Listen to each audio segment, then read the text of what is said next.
Welcome to another episode of Journal of the Scots Book Club. This one is another book, back-to-back, serious topics. Is this a trend? I don't know. Maybe as you kind of look in front of me, I've been organizing my Lego instruction manuals, especially Star Wars here. I've got the big ones, the medium to large, smaller sets, the battle packs, the microfighters. I'm mastering and I'm organizing. Is organizing mastering? I don't know. But today's book is a successories. It's part of a great little book series. There's a whole bunch on like leadership, personal achievement, selling, book for women, all sorts of self-confidence. This one is Mastering Your Time by Brian Tracy. So it's just a little book. I think I've had this book maybe as a holiday gift, which is kind of the only way I get books, frankly, because I don't really buy a lot of books on my own. Maybe I should. I don't know. Maybe I got this through work, but probably was post-college, just a little fun gift that my parents gave me. It's just pretty typical for a lot of books. But with that, I will say I've read through some of this. I have not completed the entire thing, so I may have to rely on others. Maybe some of the reviews, which on Amazon there's not that many. I don't even know if this was sold on Amazon very much. There's only 4 reviews, so who knows? Maybe they'll all be good. But let's snapshot into these, and I think mastering your time is just... even YouTube, right? Like, people get burnt out because maybe they haven't mastered their time. Maybe this isn't fun. If this isn't fun, probably shouldn't be doing it. I'm having a lot of fun doing this, so I'll keep doing it.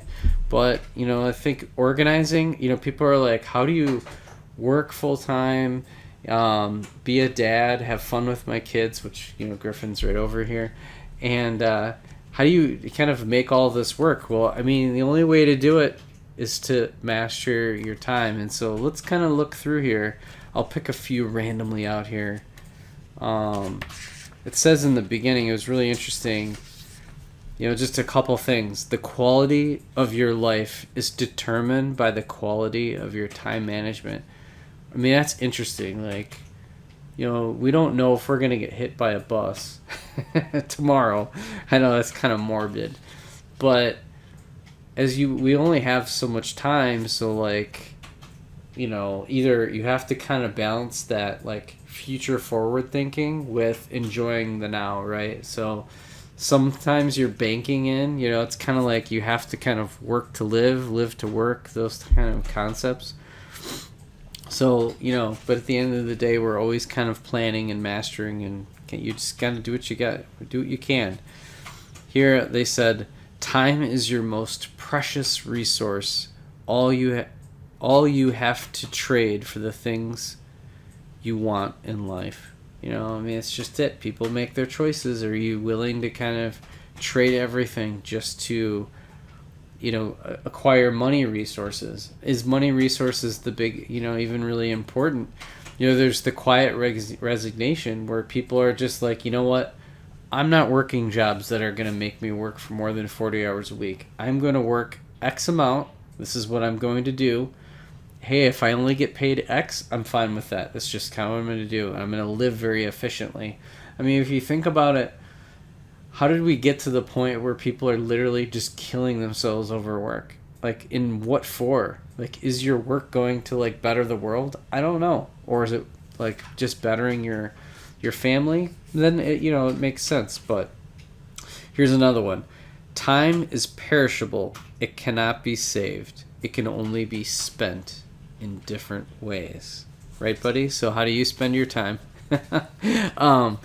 It's just at the end of the day, and I see this a lot at work too, where you're creating work, or sometimes people will put a lot of work into something, and if it doesn't pan out, it's so frustrating, because it's a perishable resource, and it feels very wasting. So use your time wisely.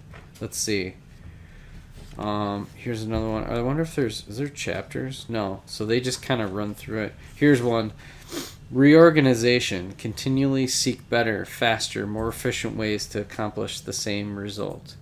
So it's just constant improvement. Always have a clear written agenda for every meeting and every participant.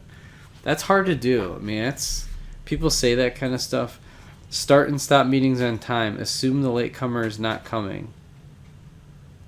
That's interesting. I mean, there's some really brutal like meeting tactics. People don't always follow them. Meetings are necessary as a business tool. As you must do everything possible to maximize this time spent in them. So, I mean, these are some good rules to live by. It's not always as easy to do it. So with that, let's do some Amazon reviews. Have to. It's just too much fun. This one only has 4. So let's take a look. One person just said, awesome read. That's it. This top reviews from the US got 4.6 out of 5 stars, only 4 reviews. So one person gave it a 4, which brought it down. This is Donald Mitchell. So I kind of feel like he might have been one of the people in the books. I don't know. He looks like the author. His picture. Time as our scariest and thus most valuable resource is the headline. Holy cow. He actually wrote more than the book. So I'll just read the beginning. This book is designed for those who need time management the most and have least knowledgeable about the subject. I'll be brief, which he wasn't. This book is a collection of 250 sayings, questions, and quotes of a few of the last, and the subject is time is important, how to get the most out of it. I have read extensively on the subject and did not see any major area of thinking that was not reflected somewhere in the book. So if you really have a good overview of the principles and how to improve, you won't have detailed directions, but other books can help you with that. The book covers why time is important, goal setting, use of goals, applications of Pareto's law, 80-20 rule, planning, delegation, priorities, outsourcing, happiness. Whoa, this went crazy. He said just allocate 2 minutes a day for this book and you will be saving significant amount of time and becoming more effective. Take control of your time. End up with a life that you want to lead. So, you want good things come in small packages is the headline. He talked about good things come in small patches. Brian Tracy's book, Good Little Book and Mastering Your Time, lives up to that expectation. Easy read, powerful concepts, no punches, timeline. He's the one who gave it 4 stars and he talked about how good it was. He said focusing on the quality of 2,000 hours per year, planning, managing that time effectively.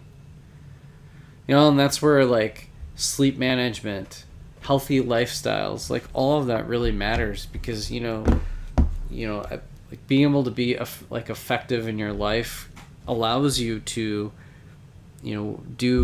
stay in shape, live a healthy lifestyle. Because if you're unbalanced, then you're going to end up going through fast food, right? Because you don't have time to cook. So you really have to kind of plan out your week to maximize your life, because you could actually reduce the amount of hours that you're even here by living an unhealthy lifestyle, or if you're getting lack of sleep like myself. So it's something I need to kind of take to hold. There's things that I can learn in here before maybe I decide to sell this on Macari, which I've been doing. So anyways, I appreciate for those who are in the book club and watching every week. Thanks so much. Comment, let me know, how are you mastering your time? So with that, we'll see you next week on the next Journal of the Scots Book Club.